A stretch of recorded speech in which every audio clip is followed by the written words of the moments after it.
कुर्बान जाऊं मियाँ मोहम्मद बख्श साहब क्या खूब फरमाते हैं, सुक्कियां पत्तियां हरिया नहीं होना, आखिर हरिया भी सुक जाना, मोया बंदिया नहीं परत क्यों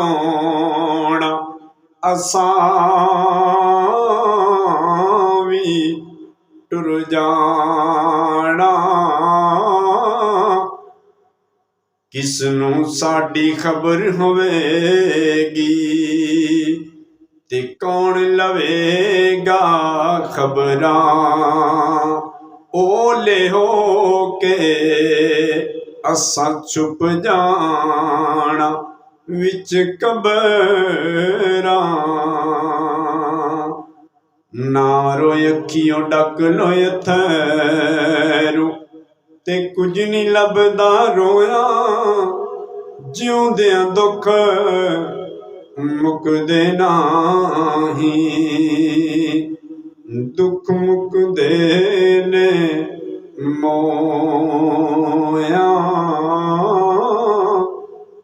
दुखिए दी गल दुखिया जाने, सुखिए नू की खबरां, टुर गए ने महबूब जिन्हां दे, फिर ओ रोंदे तक